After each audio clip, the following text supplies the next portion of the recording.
going on, everyone? So there's a lot of talks kind of centered around Jaxson Hayes since he recently signed with the Los Angeles Lakers, as far as him being a backup center. Now, personally, I look at him as a third big, kind of that 10 to 15 minute range. On any given night, he can be your primary backup. On the random nights, he could be your starter. Saw how good he was towards the end of the regular season playing alongside Luka. Think you're fine there. If he's your main starter come playoff time or anything like that, you're in trouble. If he's your primary backup come playoff time, it's a little iffy. I don't think it's the end of the world, but I would prefer a more stable backup. An Al Horford, a Nick Richards, something like that, right? But the Lakers are still very active based on reports, trying to get various centers, even after the signing of Deandre Ayton, right? They're linked to Robert Williams. They're linked to Nick Richards. Those two players and teams make a ton of sense because both Phoenix and Portland still have an abundance of centers that they're going to need to get off of. They're also linked to Yves Missi from the New Orleans Pelicans, who that guy could be your franchise center, within a year or two, right? So he's a guy that makes a lot of sense. Also, I like him as your backup, but next season you could be in the center issue all over again because Deandre Ayton could leave after next year, especially if he's offered a bigger contract somewhere or, depending on how things shape up, because he's on a 2-year deal, but he has a player option for year 2. Right? Is he going to be okay taking $8 million again for a second season, especially if he has a really good season, or does a team offer him a bag and he ends up leaving? So getting a guy like Yves Missi, he's a guy that could step into your starting role, and even though you lost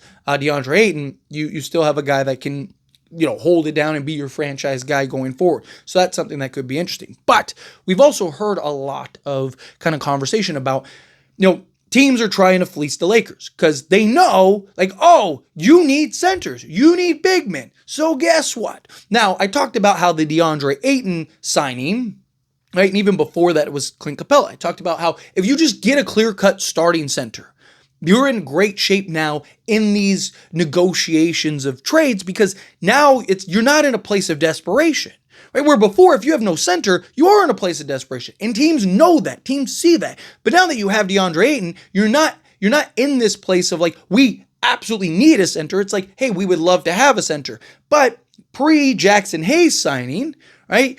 It was you still need a backup, right? So these teams like Phoenix and Portland, all that stuff, it's you still need a backup. Deandre Ayton, who knows how many games he's going to play, right? Not the health he's got, right? All of these issues still are there. Well, you signed Jaxson Hayes, and now you're hearing the reports that, hey, the Lakers, they're actually very interested in Maxi Kleber. They like that he could be your floor spacer. That's why they're after a guy like an Al Horford, and they think Maxi Kleber can kind of play that role, be that floor spacing big. So now you have the floor spacing big, you have the high flyer, kind of fast pace, floor running big, and then you have the kind of, the versatile type of big man in Deandre Ayton, right? And the Lakers are hey, we're fine with our kind of backup unit, right? Because you can go with Maxi Kleber, you can go with Jaxson Hayes, you have, Deandre Ayton kind of mix and match based on, and even Maxi Kleber, maybe you can slot in at the 4 at times because of his ability to stretch the floor, right? So the Lakers are kind of presenting it as hey, we're good, but we'd still love a Nick Richards. We'd still love Yves Missi. We'd still love, one of these other guys as, just insurance stuff like that. But now that you sign Jaxson Hayes, again, now you're not coming from that place of desperation once again. If you don't land a center this offseason, it's fine, right? Because you have Ayton, you have Jaxson Hayes, and you have Maxi Kleber. I would still absolutely prefer to go get another backup, as I'm sure most of you would, a more proven backup, a guy that, you trust a little better than Jaxson Hayes. But we also don't know what kind of strides he's going to take this year, full offseason, full training camp, playing alongside Luka and stuff. So he might, maybe make some strides, right? He's still young. There's plenty of room for growth and development. But what I'm saying is that, now you can be patient and wait for that center to become available. Right? We're 3 months out from, training camp. Phoenix, are they really going to want to go into training camp with 5 centers? Now, obviously, maybe they make trades elsewhere. You got teams like the Golden State Warriors. Denver just made a trade to land, Jonas Valanciunas, and he looks like he might be leaving. He might be retiring to go play overseas. So, who knows how things shape up, but you might have this team. You might have Phoenix or Portland or somebody that is now going into training camp, and they still have the same amount of centers.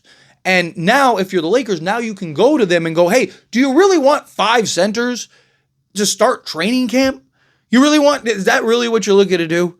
Right? And now all of a sudden those prices start to drop because teams want to know what, like, especially coaches want to know, like, what is their team looking like? Obviously, trade deadline trades and stuff like that happen, but you don't want to bring in 3 or 4 new players and send out 3 or 4 new players in the middle of training camp.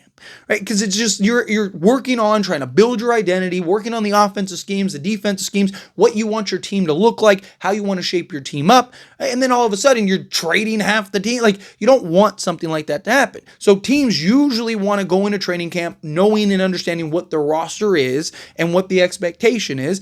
And if any minor moves or whatever happen later on down the road, then those minor moves happen later on down the road. So I do think the signing of Jaxson Hayes not only just, again, gives you a big man and gives you some, security of like, okay, at least bare minimum, we have 3 centers that we can rely on. And then you still have 2 technically on two-way. Christian Coloco still on, restricted free agency, but you still have guys in the two-way market, right? Like, we can get through the season with our center core, right? Come trade deadline, maybe one of these centers end up going for a cheaper price, and then now you can pull the trigger on that said center, and now you get a deal done, right? We'll see what happens with this big, massive 7-team trader and all that stuff. Depending on when you're watching this video, maybe it's already happened. Maybe the Lakers get a Nick Richards in that trade.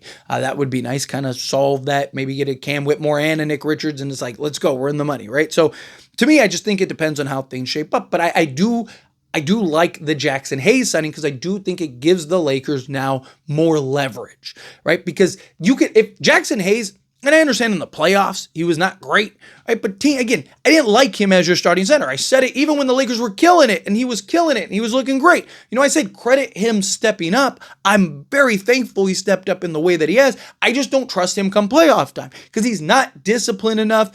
Teams are going to account for that lob threat, and he's not skilled enough to kind of neutralize that adjustment. Where like Deandre Ayton, he's skilled. Okay, you want to try to cut off the lob threat? Fine, we'll just move Ayton, 5 feet away from the basket, and now Luka has that outlet as a pick and pop, and we'll just torch you that way, right? So pick your point. Now you can't make that adjustment. Now they have to make a decision. It just makes things so much harder, right? So, but Jaxson Hayes doesn't have that skill set. So to me, Jaxson Hayes, I don't like as your starting center, but as a backup, especially come playoff time, where Ayton's probably playing 35 minutes a night, so you're only looking for a backup to come in and play 10, to 15 minutes, and Lakers probably still play small ball against certain matchups and stuff like that, right? You're only looking for Jaxson Hayes to play maybe 10 minutes. And so you're fine. You're okay with that. Right? Like, so that's now your argument to go to these teams of like, hey, we're good at the center rotation if that's what we have to be. Right? It's not the end of the world. Look at how good Jaxson Hayes was us for at the end of the season. Right? Now he's going to have a full training camp, full off season, full preseason, working with Luka, and he's going to be ready to go.